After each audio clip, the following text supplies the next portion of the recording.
Sugali case ఏమైంది? 30,000 మంది ఆడపిల్లల్ని ఇంటికి తెస్తా అన్నారు. ఏ ఆడపిల్లని తీసుకొచ్చి ఎవరికి అప్పచెప్పారు? ఎన్నికల ముందు మాట్లాడారు కదా, జగన్మోహన్ రెడ్డి గారి ప్రభుత్వంలో 30,000 మంది ఆడపిల్లలు మిస్ అయిపోయారని. నేను వస్తే వాళ్ళందరినీ ఇంటికి తీసుకొస్తాను. 100 రోజులైన దాటినా కూడా మీకు ఆడపిల్లలు నేను దృష్టి కలగట్లేదా? ఆ రోజు మాటలు కనపడతలేదా?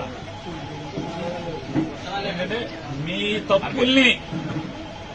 తప్పుల్ని మీ పాపాలని మీ మోసాలని ప్రశ్నిస్తానే ఉంటాం. మీ చిల్లరగాళ్లతో చెంచాగాళ్లతో తాగబోయించి మా ఇంటి ముందుకి నా దిష్టి బొమ్మ తీసుకొచ్చో, లేకపోతే డౌన్లు కొట్టిస్తేనో, లేకపోతే గుడివాడలో నా కారు మీద రాళ్లు వేయిస్తేనో తగ్గేది లేదు, ఆగేది లేదు.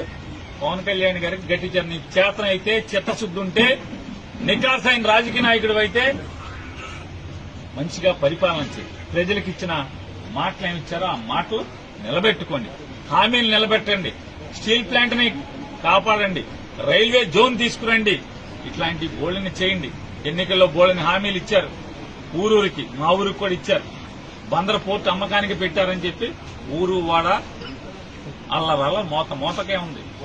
బందర్ పోర్టు తప్పబడిపోయింది, పని చేయట్లా, పని జరగట్లా, దాన్ని అమ్మకానికి పెట్టారు.